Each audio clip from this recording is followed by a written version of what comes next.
हुकूमत का चेयरमैन नैब की तकर्री के लिए अपोजिशन से मुशावरत का फैसला सामने आया है। अटॉर्नी जनरल खालिद जावेद ने अपोजिशन लीडर से मुशावरत की तस्दीक कर दी है।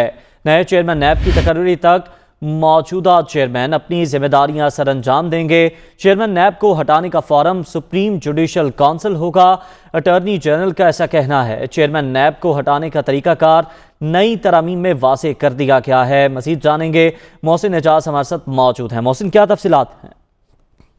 बड़ी खबर है चेयरमैन नैब के हवाले से कि हुकूमत ने अब चेयरमैन नैब की तकर्री के मामले पर अपोजिशन के साथ मुशावरत करने का फैसला किया है और attorney general of Pakistan Khalid Javed Khan ने इसकी तस्दीक की है और उन्होंने ये भी कहा है कि नए चेयरमैन नैब की तकर्री तक मौजूदा चेयरमैन अपनी जिम्मेदारियां सर अंजाम देते रहेंगे और हुकूमत इस सिलसिले में अपोजिशन के साथ मुशावरत करेगी।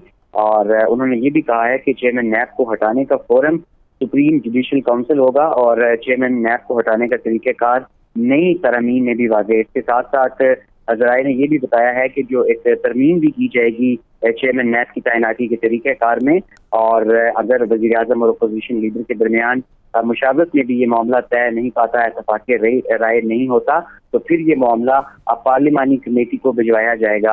अब जिस तरीके से एक डेडलॉक की सूरत हाल थी, उसके बाद ये बड़ी खबर है कि हुकूमत ने इस सिलसिले में अपोजिशन के साथ मुशावरत का फैसला कर लिया।